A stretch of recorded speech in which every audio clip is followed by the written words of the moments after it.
Sorry, I was taking care of some serious business. Speaking of serious business, please enjoy this clip from Mornings with Mike Winters, which, by the way, you can watch the show in its entirety at roswellstalkfm.com.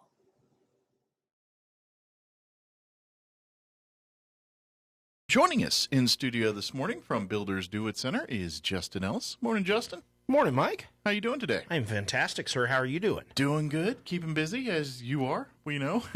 Yes. So we see things are doing well, sounds like, over at Builders. Life is good. Yeah, that's a good thing. That's the whole point, right? Yeah.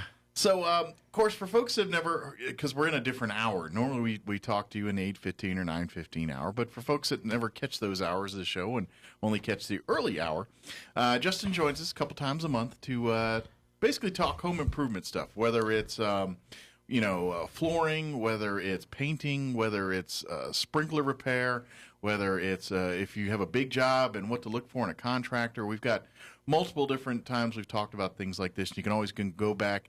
If you want to do some digging, they're in our video section at roswellstalkfm.com, but probably a little easier if you just look for Builders Do It Center on Facebook, and you'll find them there, all right there chronologically. And you can go back and check them out. But today, we're talking about lumber. That's the topic for discussion today. And I know, and I'm one of those people. Wood is wood. It's like you need wood to go buy wood. Okay, what's that wood? I get that there's like more expensive wood, like if you get your oaks and things like these hardwoods, people will brag about, like, they have this floor and it's like, oh, this is this cherry maple something or another. And I get that there's price things, but as far as wood goes and wood for projects, I don't know, wood's wood to me.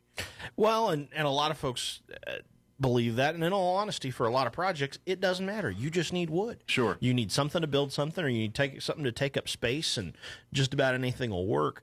But we always want to make sure that we try to educate folks on what the different types of wood are, what the differences are between hardwoods and softwoods, so that they can really understand what they need for that project and guide them to the right item for a given job. Sure. Now, here's the one question. If anybody sits and watches, like, the do-it-yourself shows, those home improvement shows on TV that are on, they got whole networks devoted to this stuff.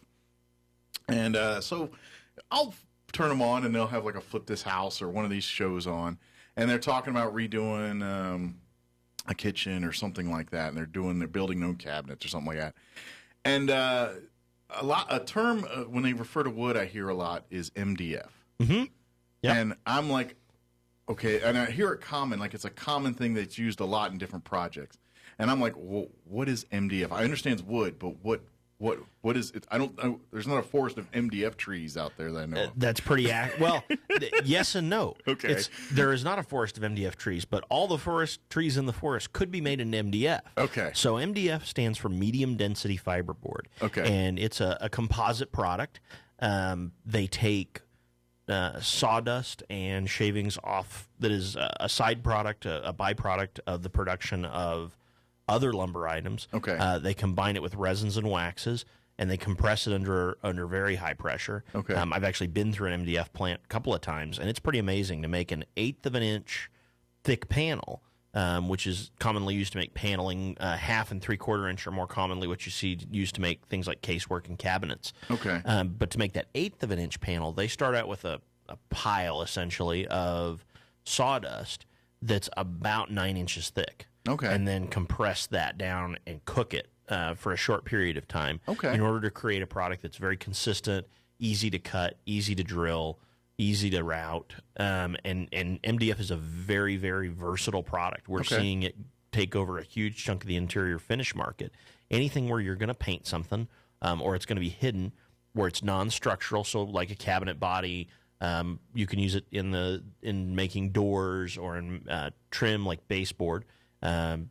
It's a great product. Okay. It's easy to work with. It's relatively inexpensive compared to a pine product that might also be used in that application. Gotcha. So if you're trying to stain something, that's not what you want to go with. No, MDF does not stain well because there's no grain or anything like that. Exactly, and it's also fairly impervious to that stain. It doesn't really soak in. It'll just kind of sit on the surface. Okay. So it is definitely a paint grade product. If you're staining anything, you need to look at a solid wood product, or if you're looking at a panel, you want to look at a plywood product. Okay. Very good. So there's clear up. Now let's go to the other one. You mentioned, you touched on there, softwoods and hardwoods.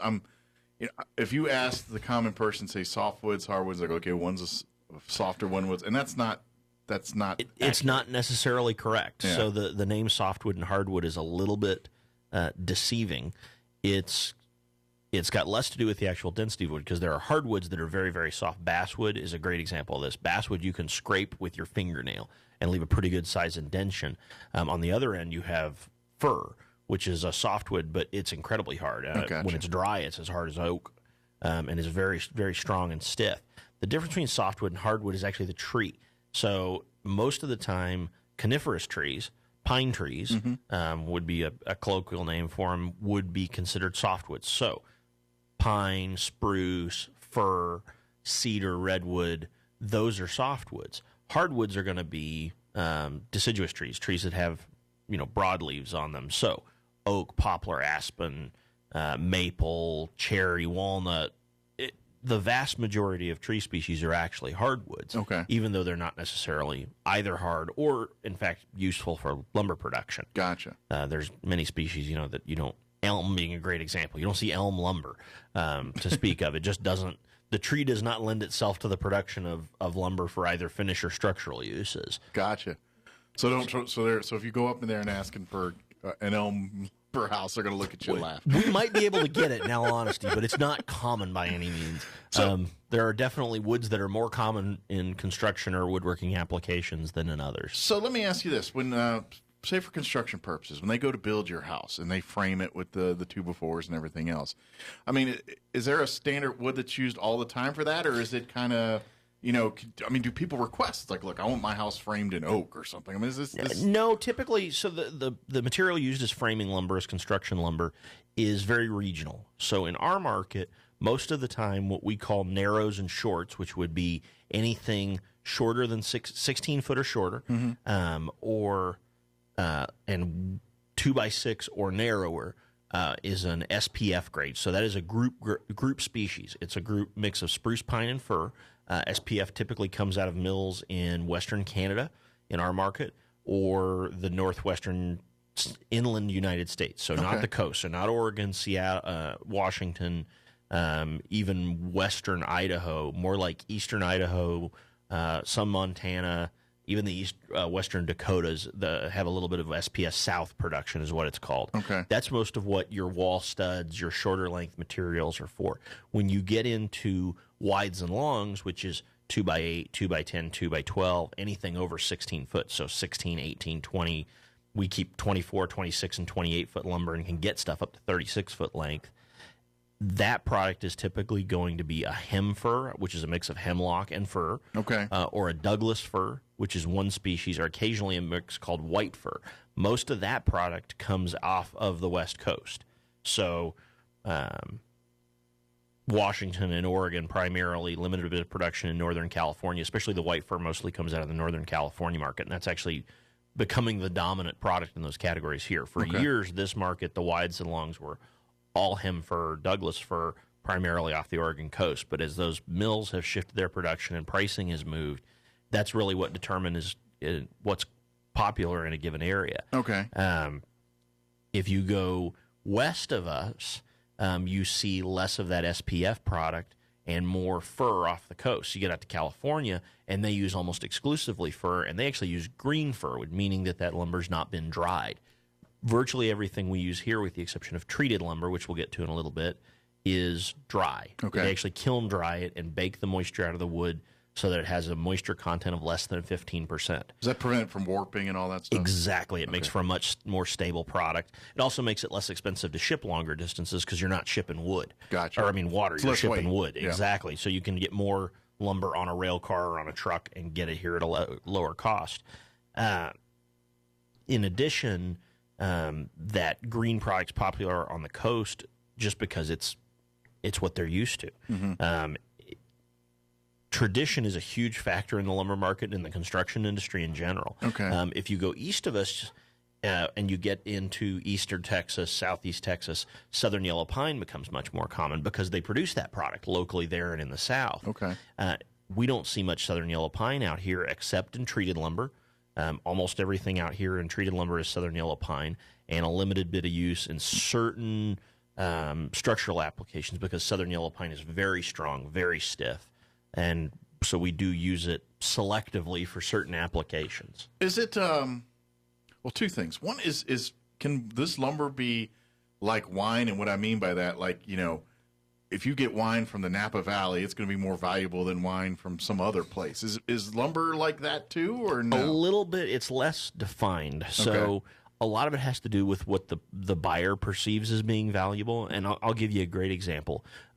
We have a list of mills we prefer to buy from. Mm-hmm. We just got a rail car of material in from a mill called Canfor, which is Canadian Forest Products. Okay.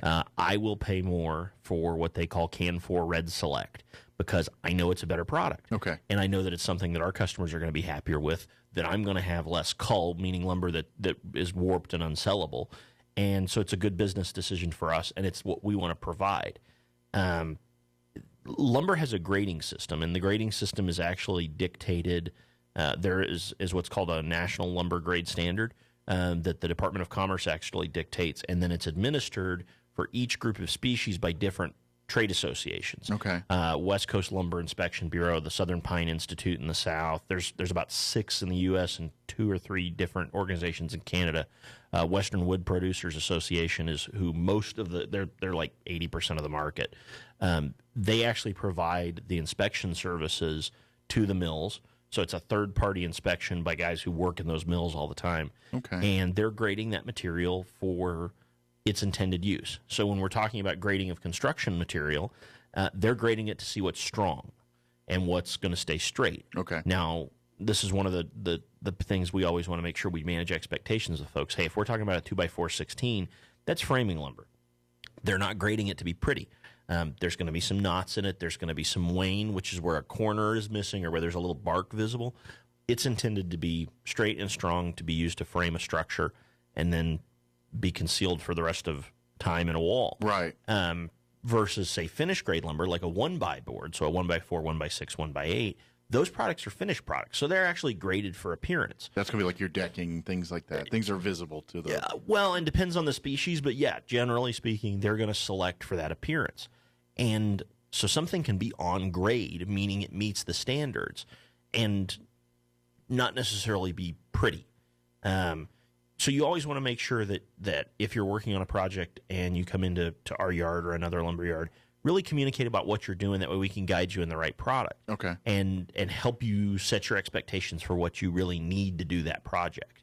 And that way you get the best value for your money and get the product you need to complete the job right the first time. Sure. As opposed to having an expectation that every single time every piece of wood is going to look perfect. Right. It's a grown product. It's an agricultural product. It's not a manufactured product when you're talking about dimensional lumber or boards. And so you really need to balance price versus what your needs are. What about mixing woods? And what I mean by this is, say you have a project, it's an indoor, we'll just go with cabinets because that's generally a wood product a lot of times. Say you're building kitchen cabinets and your wood, say you've got some pine, you've got some, I don't know, oak or something like that. I mean, is that okay to do that kind of thing, or is that a faux pas? It depends. Okay. From an appearance standpoint, I'm not the guy to ask. There's probably some interior designers who have opinions on it. From a functional standpoint, cabinets are a really good example. It's very common to use different materials in the construction of the box of a cabinet, the face frame, and the door. The face frame is the portion of the cabinet that you see on the front that is not the door, so the little trim around the outside. So appearance-wise, the face frame and the door are generally the same. The box is virtually always made out of something other than what the doors are made of. Okay. The doors and face frame may be made of oak or maple or cherry type of hardwood, because typically hardwoods are used for cabinets because they're a little more stable and they are a beautiful product. Sure. And then the box of that cabinet is made out of either furniture board or MDF or plywood, because you need large sheets and you're going to have to be able to do that. Well, does weight become an issue on sometimes with these two? Or? Not really. Okay. It's not hard to secure cabinets to the wall. It's actually a pretty straightforward process. Okay. So the overall weight's not really a problem. Most of the weight, if you look at cabinets, especially for pre-manufactured cabinets like a lot of the products we sell, the weight concern comes in shipping. And so manufacturers will make sure that they really will engineer what thickness they need to use and things like that to get the right structure they need to provide the quality that the customer needs, but without shipping a bunch of extra weight that increases the cost to the consumer. Gotcha. Now, once you start talking about using those woods to make that door and face frame, you generally wouldn't want to mix species on the same door or face frame just because those woods may have different expansion and contraction rates, which is a good way to get cracking. Gotcha. Or other defects in that wood over time. Okay. So it just depends on the project, right? Absolutely. Gotcha. Now, I know we talked about this, and we probably should get to it now here. You're talking about pre-treated versus untreated. Explain the difference, the reasons, and obviously certain projects you want pre-treated, other projects you absolutely don't want pre-treated. So talk Absolutely, about that. Yeah. So when it comes to lumber, you always have to be concerned about rot resistance, and it depends upon the application. If you are doing any kind of project where that wood is going to be exposed to the weather forever, unpainted, you need to think about it. Or if that wood's going to be buried in the ground or be in direct contact with concrete, because concrete's pretty porous and will wick moisture up into that wood. You need to be concerned about rot resistance. Now, there's a couple of ways to get that rot resistance. There are species of woods that are naturally rot resistant, like cedar and redwood. Those are rot resistant because they contain high levels of tannins. Tannins are a chemical. They're the same thing. We were talking about wine earlier. Mm-hmm. If you drink a glass of red wine, there's that mouth drying sensation and kind of the bitterness that people associate with red wine. Right. That's tannins. It's the same chemical that is in, there's some tannins in all wood, but cedars and redwoods have lots of tannins. And so those tannins prevent microbes and bugs from eating that wood. Okay. And provides natural rot resistance. The other way we can get that rot resistance is by taking a non-naturally rot-resistant wood like southern yellow pine and treating it with one of a number of chemicals. In the past, those chemicals were things like creosote. Creosote's still in use. We use it on railroad ties. So it's the black, sticky, smelly stuff that you see on railroad ties, which is a great product. You don't want to use it in your home. It's not approved for use in that application. That's not the stuff. I keep hearing, isn't there a commercial for like cleaning out your fireplace? Like you burn. Yes. Isn't that creosote? That is creosote. Okay. So creosote naturally occurs in wood as well. And when you burn wood, creosote will deposit on the inside of a fireplace flue. And so you want to be very careful because it is a flammable product. Gotcha. You can also create creosote and use it as a wood treatment. Okay. And it used to be super common. It used to be used on all old, not just railroad ties, but they used to treat telephone poles with it. Telephone poles are now treated with other chemicals. Okay. The chemicals that we use to treat most of the wood that's used in things like decking and posts for fencing, the bottom plate in a wall when you frame it is made out of treated material because you need that rot resistance because you're in direct contact with concrete. That chemical is either what's called an ACQ or an MCQ. Okay. Azole copper quaternary or micronized copper quaternary. And that's a chemical mix that prevents that wood from being eaten by bugs. Okay. Now, one thing to keep in mind is that we actually had a change about 15 or 20 years ago.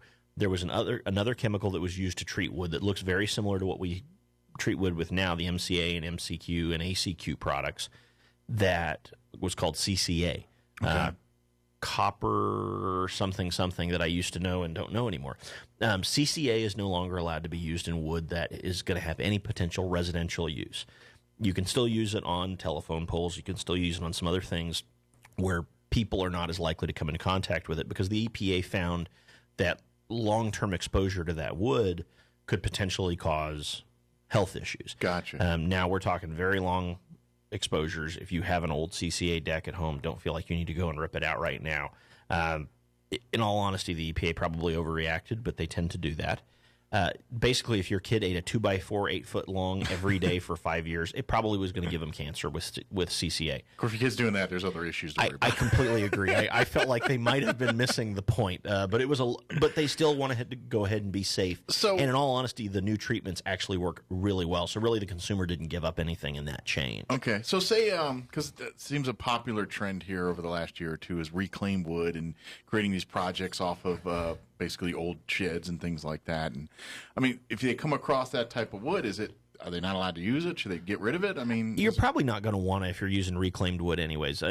Treated lumber is not particularly attractive. Gotcha. Most of the time when you see those, you're talking about something else entirely. It's an untreated product. Now, one thing you do need to be aware of is any kind of treated wood. Now, whether that's treated with creosote, CCA, the new MCQ, MCA type treatments, you don't ever want to burn those. Gotcha. They do produce some fumes that are at best unpleasant, at worst dangerous. Gotcha. So that lumber always needs to be disposed of in a different manner than burning. You wouldn't want to throw it in the fireplace or anything else like that. Gotcha. As far as so let's say this, for projects and things like that, what are some of the biggest mistakes you see people do with lumber as far as, just general projects? I mean, big mistakes, things that, folks commonly do that just something you should avoid altogether. Yeah, one of the biggest ones is when you're selecting lumber, folks will look for the wrong characteristics. So let's say you're framing a wall. Mm-hmm. They will go in and they'll come in, and we allow people to pick their own lumber at our yard. We will help, but if you want to pick every stick out that goes into your home, you are more than welcome to do that. All right. But they will go and pick based on what's pretty. They will go and try to find every piece that doesn't have a knot in it or has no wane. Those are very attractive, but in all honesty, it's not really what matters when you're framing a wall or a floor or a roof. You never see it, yeah. Yeah, what you really want to look at is how straight are they. If they have a crown, meaning that they bend in one direction, which most lumber actually naturally has a crown, you want to make sure that you install it with everything crowned the same direction, because then the wall will be flat. It'll just have a slight bend out and will actually go flat over time. Gotcha. Versus if you don't crown that lumber and go two directions with the crown, the wall won't be flat because it'll be sticking out a 1/16 of an inch one way and a 1/16 of an inch the other way, and then back and forth down the wall. And that's even more true in floors. So that's a fairly common error. Another one is folks don't find the right wood for the project. They're looking for something that's a really finished project and is cabinet grade material. Then you need to pick out cabinet grade material. Most of the lumber that's carried in our yard or other yards, especially in things like 2x, is yet again intended for construction material. If you need a piece of material that's going to be intended for a cabinet use, talk to us about it and let us help you find the right thing for your application. That way you're going to get the results you want. Gotcha. There's a wood out there for every application. The only question is time and money. Sure. And so if you tell us how much time and money you have and what you're trying to get done, we'll help you find a happy medium that balances all your needs, if it's at all possible. Gotcha. So, and really at the end of the day, ask questions. I mean, I think you probably get folks that think they know, but maybe they've just heard some misinformation or outdated information. And outdated's very common. For being an incredibly ancient industry, the lumber industry changes a lot, and you have the development of an entirely new class of materials in the last 75 years, and especially in the last 25 years, and that's engineered wood products. Engineered wood products are anything other than solid sawn lumber. So you were talking about MDF earlier. MDF is a engineered wood product that has been around for probably 25 years now or 30 years now that MDF has been fairly common, and it's become increasingly common and dominates a bigger and bigger chunk of that non-structural panel market, we would call it. But plywood is a great example of a non-solid sawn lumber product. It's an EWP, an engineered wood product, and it's the oldest engineered wood product pretty much. Plywood, as we know it, was really invented in the early 20th century. But there are actually records of the Egyptians, the ancient Egyptians, taking veneers, meaning thin slices of wood, and laminating them in order to create stronger pieces of wood, going back to the time of the pharaohs. Wow. So the concept of engineered wood is not new, but there is lots of innovations. We have products now like LVL. LVL is a laminated veneer lumber. This is where we take, again, those little thin veneers, and we make a piece of structural lumber out of it that is significantly stronger than a piece of solid sawn lumber in the same size, and allows us to build structures that we simply couldn't 25 or 30 years ago, and allows us to build the same structures using less lumber. So by using engineered wood, we can be much more efficient with lumber, and we can be much more efficient with the resource we're giving. Ultimately, lumber is a renewable resource. There's a couple of key things to remember around that. Number one, for every tree that the lumber industry cuts, and this is across the country and in Canada, because the U.S. and Canada have a very compatible, very close relationship when it comes to lumber. We buy a ton of Canadian lumber. The Canadians buy a lot of U.S. forest products, and if the U.S. and Canada combined, you look at us, we're kind of the Saudi Arabia of wood. Okay. Canada, in all honesty, on their own is the Saudi Arabia of wood, but the U.S. has a ton of wood resources, and we have the infrastructure in place in both countries to manage making that product. But across the U.S. and Canada, the industry standard practice is for every tree they cut, they plant at least 2 trees. And when you look at certain places like the southern yellow pine market, those pine trees grow so fast that they're actually planting them in plantation styles. You know, you go to Alabama, Georgia, northern Florida, eastern Texas, you can go places where the trees are all in line because they plant them like that to make them easier to harvest down the road. Sure. So the lumber industry is very focused on making sure that we're using the resources we have very responsibly. And part of that is going back to engineered wood. We want to make sure that we're using the wood fiber very responsibly. Sure. We've, as an industry, moved past saying, okay, here's a 24-inch or a 36 or a 48-inch diameter tree. Let's cut it up into a bunch of little pieces. Now the industry's view is, okay, we have a 12 to 18-inch diameter tree because we're using much smaller trees now. They're much younger because we don't want to continue to cut that old growth lumber.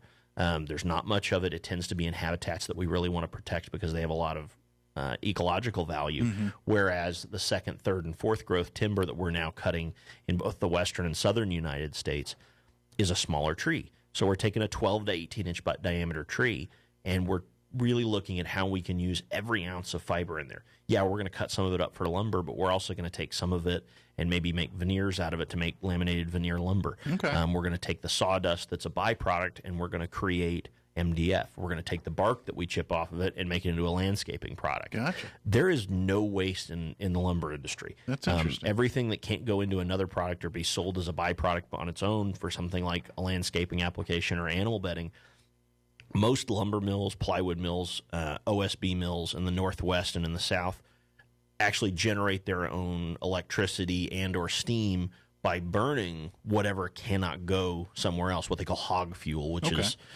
the junk that doesn't quite fit into another category or that they sweep up off the shop floor at the end of the day. That's impressive that happens that way. It is. It's a very ecologically minded industry because we all make our living off those forests. You know, this is not 1898. We don't want to clear cut the forests. Right. We want to conserve that resource so that we have wood for the next generation. Lessons learned from our past. Very much so, and some hard ones, unfortunately. Yeah.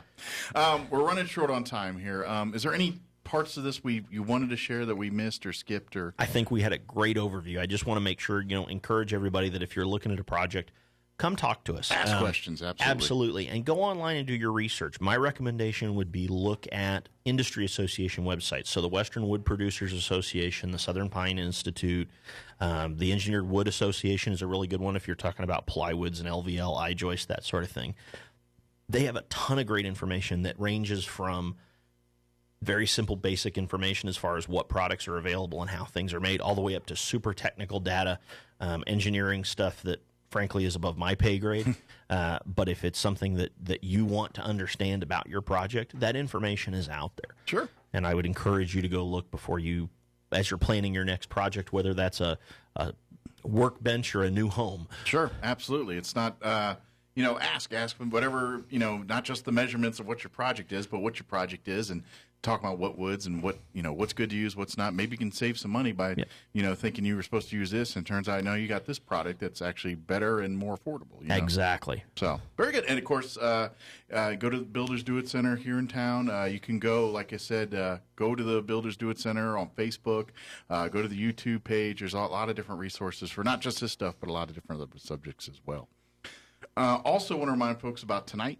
Builders Do It Center tailgate party will be happening at the Wool Bowl.